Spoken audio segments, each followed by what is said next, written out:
Buenas tardes, buen comienzo de semana. Vamos a rezar un ratito juntos.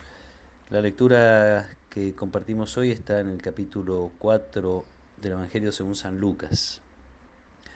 Cuando Jesús llegó a Nazaret, dijo a la multitud en la sinagoga: Les aseguro que ningún profeta es bien recibido en su tierra. Yo les aseguro que había muchas viudas en Israel en el tiempo de Elías, cuando durante 3 años y 6 meses no hubo lluvia del cielo y el hambre azotó a todo el país.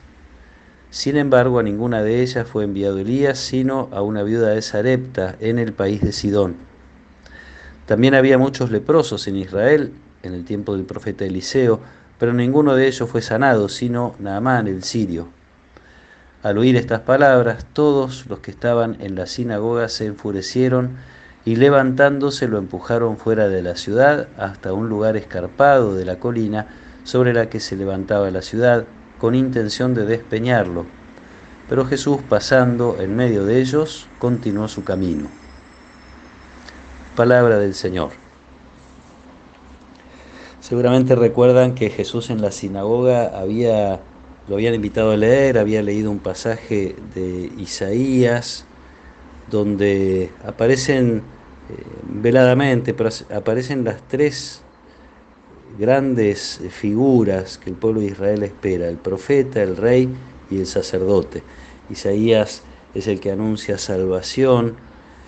Isaías es el que dice que trae la liberación a los cautivos. Era una costumbre de los reyes cuando asumían el poder liberar a algunos presos, y anuncia el año de gracia como sacerdote. Entonces el anuncio de la salvación, la liberación, el año de gracia, son estas tres facetas de Isaías que las encontramos obviamente en Jesús. Jesús se identifica con ese pasaje diciendo: este pasaje se ha cumplido hoy.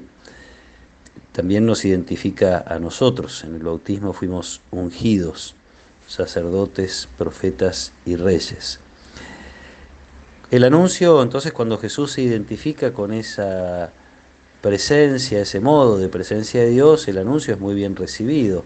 Obviamente, qué mejor que escuchar que Dios está dispuesto a perdonar, que viene a perdonar las deudas, sobre todo cuando las deudas son deudas espirituales, son los pecados, especialmente cuando el pueblo tiene conciencia de ellas.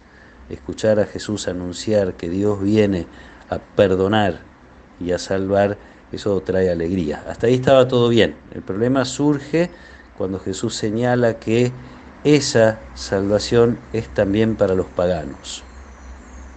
Entonces el rechazo que padece Jesús tiene que ver con que es uno del pueblo, que lo conocían, que era difícil imaginar que pudiera tener una autoridad diferente o superior a la de cualquier miembro del pueblo. Y también el rechazo viene por este lado de que el pueblo de Israel está muy orgulloso, y con razón, de ser el pueblo elegido por Dios, pero les cuesta entender que son elegidos también para ser una especie de semilla en el mundo, para que a partir de ahí y a partir de esa elección todos sean llamados a la salvación. Lucas recuerda esta situación porque también, como vemos en su segundo libro, en los Hechos de los Apóstoles, hay un rechazo de los judíos convertidos al cristianismo respecto de los paganos, quienes quieren incorporarse a esa iglesia naciente sin haber sido parte del pueblo de Israel. Entonces Lucas necesita recordarle esto a la comunidad, y nos viene bien porque siempre uno puede tener un poquito consciente o inconscientemente la creencia de tener como más derechos que otros a estar en las cosas de Dios, por la pertenencia, por la historia, etc. Pero esta misma pertenencia, esta misma, uno podría decir, hasta trayectoria personal, nos puede jugar en contra, como les pasó a quienes escuchaban a Jesús en la sinagoga de Nazaret, porque podemos tener la sensación de que ya hemos conocido todo, que ya estamos informados, que ya sabemos cómo son las cosas de Dios, y entonces de algún modo uno puede amortiguar, me gusta esta palabra, como eh, quitarle fuerzas, ¿no?, a la palabra de Dios, porque es como encontrarse que uno con algo que uno ya de alguna manera conoce y entonces por ahí es más difícil encontrar cosas nuevas en ella. Esta es una de las maneras que podemos nosotros este, descubrir que este pasaje nos invita a revisar, ¿no? Qué capacidad tenemos de dejar que haya en la palabra de Dios haya cosas que nos sorprendan, disponernos a escuchar cosas nuevas, a no dejar que simplemente los textos caigan en nuestra vida, en nuestro corazón, como cosas ya conocidas. Y por otro lado también otro riesgo que corremos es, y probablemente vinculado también a esta sensación de ya pertenecer, de ya tener cierta historia, cierta trayectoria, lo que puede pasar también es que más o menos conscientemente no queramos escuchar las novedades que nos cuestionan. Cuando la palabra de Dios empieza a entrar en lo profundo y a de alguna manera exigir cambios, este camino de conversión que hacemos en la Cuaresma, también puede ser que no queremos dejar que la palabra de Dios nos cuestione, que nos transforme, que nos exija algún cambio que nos está costando hacer.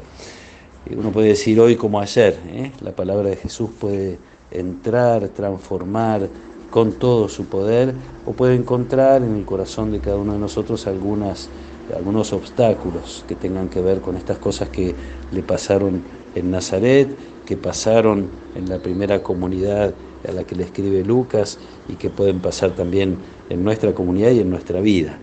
Es un lindo día para pedirle a Jesús que nos dejemos sorprender siempre por su palabra. Para eso es lindo cuando uno va a acercarse a la palabra de Dios, hacer una pequeña oración previa, pedir al Espíritu de Dios que nos ayude a descubrir las cosas que esa palabra tiene hoy para decirnos. Ojalá cada vez que nos acerquemos a la palabra de Dios tengamos esta experiencia de encontrar un aspecto nuevo, una invitación nueva, una razón nueva para celebrar, para reconocer el amor de Dios y su misericordia, que es en definitiva lo que Jesús vino a anunciar, el perdón y la misericordia que Dios regala. Que el Señor nos acompañe en esta tarde, que Él nos proteja y nos bendiga. En el nombre del Padre, y del Hijo, y del Espíritu Santo. Amén.